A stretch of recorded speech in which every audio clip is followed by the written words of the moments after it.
I'm a little more than halfway through a 250-mile road trip in the 2023 Toyota Prius Prime. I think this is the first real-world efficiency test. So far, I've driven 142 miles and I'm getting about 50.2 MPG according to the vehicle. The first 40 miles of this trip was purely on electric power. I've exhausted that now. At the end of this video, I'm going to give you my real-world cost to drive as far as I have for the entire week, including what it has cost me to charge. And just a note for the people who want me to hypermile. That's not happening. I'm driving it the way I want to drive it. I've been driving with the flow of traffic.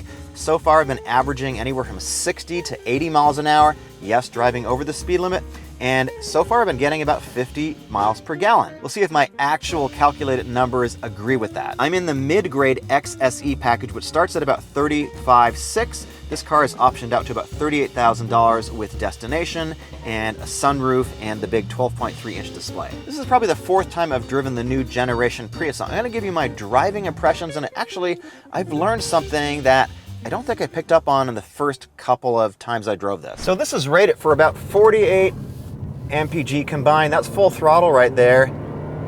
She's pretty quick, 0 to 60 in around 6.6 seconds, according to Toyota. I've actually seen it a little bit faster. So that is one of the things that makes this new Prius Prime much more enjoyable to drive than any of the last generations, which were really quite slow. We got a 2-liter dynamic force engine that you also find in the Corolla, and that of course has made it to an electric power plant.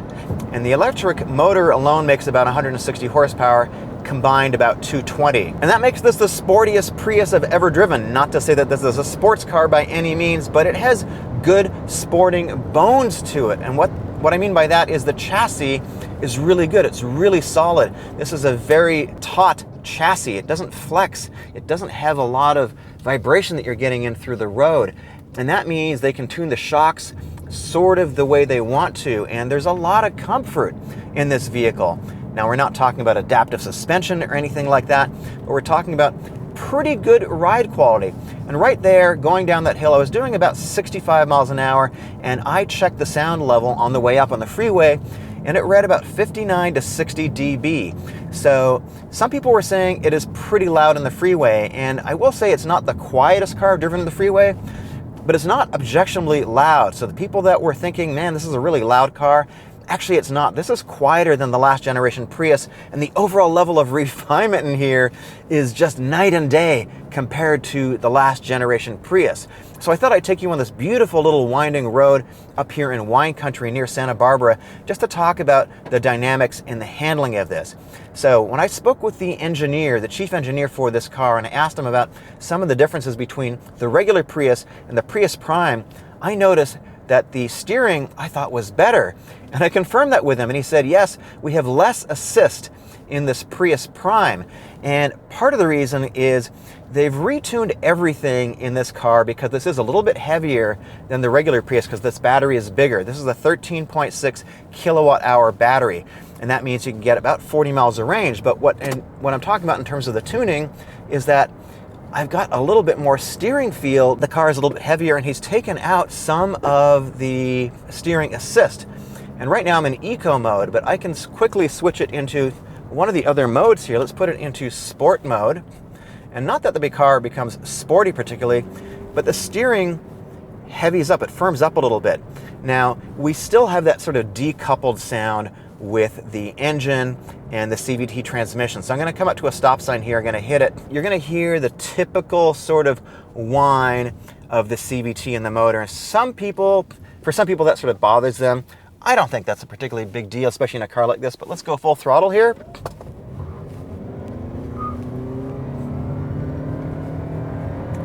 Hear a little battery, electric kind of whine. Yeah, this thing's pretty quick. This is not a slow car. This is quicker than the last generation 8.6. So let that sink in for a moment. And there is a rumor of a GRMN version of this thing coming.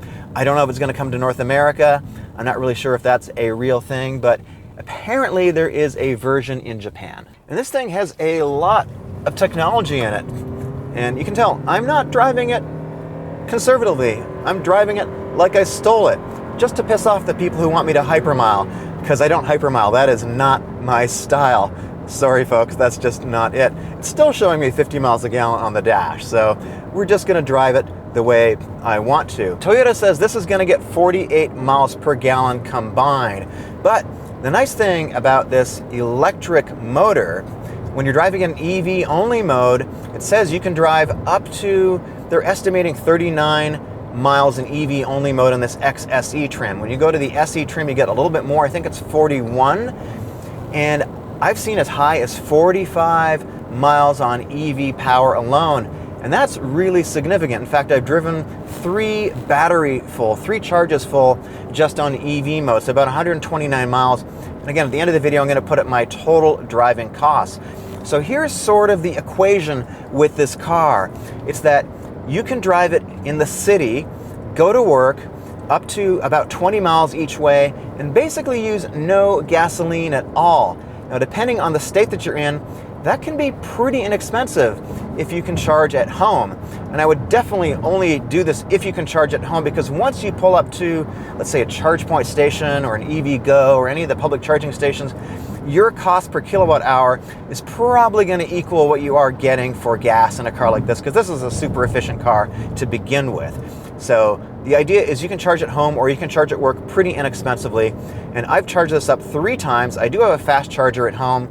This is not the fastest charging car at all. This is not as fast charging as a pure EV. This takes about 3.5 hours, 4 hours to charge up fully. You can charge up at 3.5 kilowatts, not that fast. My charger at home can deliver about 11 to 12, but you can just charge with a regular 120 volt outlet, just a standard wall outlet. It's going to charge in about 11 hours overnight. And the average charging cost in the US is somewhere around 15 cents per kilowatt hour. In California, it's around 20 where I live. In some states, it's as low as, I think, 8, 7, something like that. In Canada, in Ontario, it's around 7 or 8 cents. So it can be very economical to drive this thing. So the regular Prius starts at below 30. I think it starts at around 28,000, and the mid-grade trim is probably going to run you about 31, 32. Now, so this starts at 36. So we're talking about a difference of $3,000 to $5,000 over the regular Prius. And in order to save $4,000 to $5,000 in gas, or rather to make up that difference, 45 grand in gas, that's going to take the average driver quite a number of years to actually make up that difference. Now, if you're a person that enjoys technology, this car has got so much more than the last generation. And one thing that this has over the regular Prius is traffic jam assist, which I'll demonstrate now. Prius Prime has something called traffic jam stop and go assist, where you can take your hands off the wheel and not touch the brakes or the accelerator. I am going to check it out right now. Heading into some heavy traffic, I'm going to set my speed. I'm setting it to 58 miles per hour. I'm in traffic and I'm still steering right now. I'm not quite sure how well it's going to work with people cutting into me like that guy just did right there. So now I'm at 27 miles an hour. I'm gonna keep my hands off the wheel. I'm gonna see what happens exactly here. I'm a little bit nervous. Okay, it is slowing down for me. There is a Prius in front of me. I'm going 18 miles an hour right now. It says it's not available, probably because I'm going a little too quickly, but now it's told me that it is on, in fact, by a little indication over on the dashboard over there. So in fact, I'm just gonna get my camera out and let's see if I can use this. It says traffic jam assist is on. There it is, 19. Let's see if it's going to argue with me at all. 15 miles an hour. Seems to be doing a pretty decent job so far. I've got my hand completely off the wheel. So far, it seems to be working pretty good. Now I'm in the right-hand lane. I don't know if it'll happen if I move over to the left-hand lane, but I can see there are little green lines on the dashboard that's telling me that it's working. It told me that traffic jam stop and go assist was working, so it does seem to be working pretty well. Now, if someone cuts in front of me, I've noticed in the past that wasn't really that good at that. Sorry for the extreme sun. The sun is setting right now. Here's an area where traffic is merging into my lane in front of me. Seems to be handling it pretty okay. The lane is super wide here. It's about 2 cars wide. Not a lot of markings. Let's see what it's doing. Take control of the wheel. Doesn't like it when there's no markings. Doesn't like it when the lines are indistinct. Take my hands off again. 26 miles an hour. Ooh, it's going to tell me to put my hands back on. In fact, it does. Okay, so let's see, I've got it set to 58, which is going to be kind of hot for this corner here. Let's see how it's going to do around, oh, it's slowing me down. I've got it set to 58. I'm doing about 47 through this corner, and it's still telling me to keep my hands on the wheel. Let's see what happens here. I think we're going to get into some faster traffic. So I think for the price point of this vehicle, I think it does a pretty good job. The interior of this new Prius is a huge step up from the previous generation. Now, there are not any significant differences between this Prius Prime and the regular Prius, but I wanted to show you a couple of cool things in here that I like. So first of all, we've got, if you got a phone, and who doesn't, you got a wireless phone charger. Put your phone right in there, it charges wirelessly. That's pretty neat. And then there's a hidden compartment. So you take this thing out, pop it open, hashtag hidden compartment, so I can put my jewels in here or my phone. And I've also got a USB-C charger here. I've got another one here, and for your radar detector, because you're going to be speeding like a demon in this bad boy. One of the weirdest things about this Prius is this pseudo heads-up display over here. So it's not really projected onto the windshield. It is a physical display.